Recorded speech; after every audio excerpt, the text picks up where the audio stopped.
Assalamualaikum warahmatullahi wabarakatuh. Kami dari kelompok 3, Dasar-dasar Manajemen Pendidikan akan menjelaskan tentang fungsi penggerakan manajemen pendidikan. Sebelumnya, saya akan memperkenalkan kelompok saya. Pertama yaitu saya sendiri, Selvi Rohmatun Solika. Yang kedua ada Prayoga Dwi Kristanto. Yang ketiga yaitu Safira Nafashinta.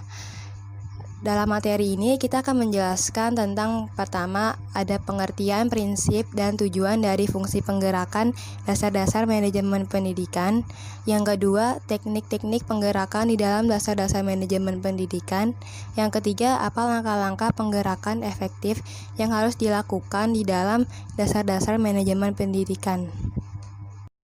Pengertian fungsi penggerakan.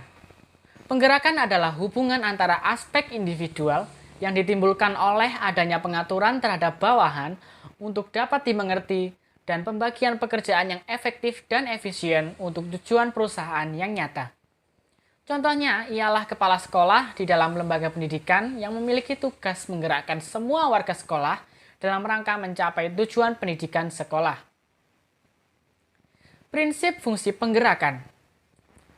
Prinsip mengarah pada tujuan. Tujuan pokok dari pengarahan terlihat pada prinsip yang menyatakan bahwa makin efektifnya proses penggerakan, akan semakin besar sumbangan anggota terhadap usaha pencapaian tujuan. Prinsip keharmonisan dengan tujuan, di mana seorang bekerja untuk mencukupi kebutuhannya.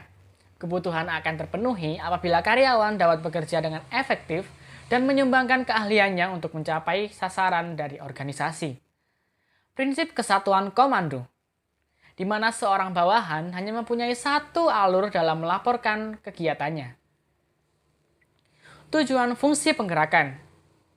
Tujuan penggerakan dalam organisasi adalah usaha atau tindakan dari pemimpin dalam rangka menimbulkan kemampuan, kemauan, dan membuat bawahan tahu pekerjaannya, sehingga secara sadar menjalankan tugasnya sesuai dengan rencana yang telah ditetapkan sebelumnya. Tindakan penggerakan. 1. Memberikan semangat motivasi, inspirasi, atau dorongan sehingga timbul kesadaran dan kemauan para petugas untuk bekerja lebih baik. 2. Memberikan bimbingan lewat contoh-contoh tindakan atau teladan. 3. Pengarahan yang dilakukan dengan memberikan petunjuk-petunjuk yang benar, jelas, dan tegas. Teknik-teknik penggerakan atau actuating. Teknik ini dibagi menjadi 8. Pertama, motivasi atau motivating merupakan kegiatan yang mengakibatkan menyalurkan dan memelihara perilaku manusia. Yang kedua, bimbingan atau counseling adalah petunjuk atau penjelasan cara mengerjakan sesuatu. Yang ketiga yaitu mengarahkan atau directing. Mengarahkan atau directing adalah fungsi manajemen yang berhubungan dengan usaha memberi bimbingan, saran, perintah-perintah, atau instruksi kepada bawahan dalam melaksanakan tugas masing-masing agar tugas dapat dilaksanakan dengan baik dan benar-benar tertuju pada tujuan yang telah ditetapkan semula. Yang keempat yaitu koordinasi atau coordinating merupakan mengkoordinasikan kerja staf dan kegiatan sekolah dengan sistematis dan komprehensif. Yang kelima adalah komando atau commanding. Komando atau commanding ini adalah fungsi manajemen yang berhubungan dengan usaha memberi bimbingan, saran, perintah-perintah, atau instruksi kepada bawahan dalam melaksanakan tugas masing-masing agar tugas dapat dilaksanakan dengan baik dan benar-benar tertuju pada tujuan yang telah ditetapkan. Yang keenam yaitu komunikasi atau communicating adalah suatu proses di mana seseorang berusaha memberikan pengertian atau pesan kepada orang lain melalui simbolis. Yang ketujuh yaitu pemberian stimulus atau stimulating. Stimulating adalah memberi stimulus atau rangsangan, berarti merangsang dan mempengaruhi anggota untuk melaksanakan tugas-tugas dengan antusias dan kemauan yang baik. Jadi tugas pemberi stimulus ini seperti memotivasi.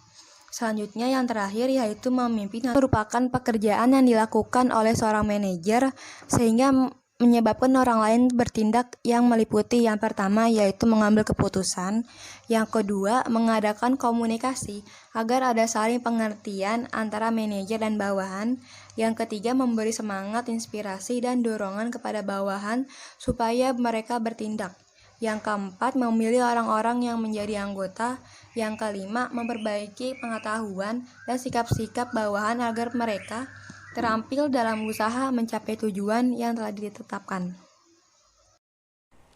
Saya akan menjelaskan tentang poin ketiga, yaitu langkah-langkah penggerakan atau activating yang efektif. Yang pertama yaitu memberikan penjelasan kepada setiap orang yang ada dalam organisasi, yaitu penjelasan mengenai tujuan yang harus dicapai. Yang kedua, setiap orang harus menyadari, memahami, serta menerima dengan baik tujuan tersebut. Yang ketiga, menjelaskan mengenai filsafat dari organisasi. Yang keempat, pimpinan menjelaskan kebijakan-kebijakan yang ditempuh oleh organisasi dalam usaha pencapaian tujuan. Yang kelima, setiap orang harus mengerti struktur organisasi. Yang keenam, menekankan pentingnya kerjasama dalam melaksanakan kegiatan-kegiatan yang diperlukan. Yang ketujuh, memperlakukan setiap bawahan sebagai manusia dengan penuh pengertian. Yang kedelapan, memberikan penghargaan serta pujian kepada pegawai yang cakap dan teguran serta bimbingan kepada orang-orang yang kurang mampu bekerja. Yang kesembilan, meyakinkan setiap orang bahwa dengan bekerja baik dalam organisasi, tujuan pribadi, orang-orang tersebut akan tercapai semaksimal mungkin. Dalam ketiga poin tersebut dapat disimpulkan bahwa actuating penting dalam manajemen dan berbeda dengan ketiga fungsi lainnya. Karena dalam actuating berisi tentang hal-hal yang menyangkut dengan proses dari sebuah manajemen, juga mengatur tentang hubungan kerja antar individu.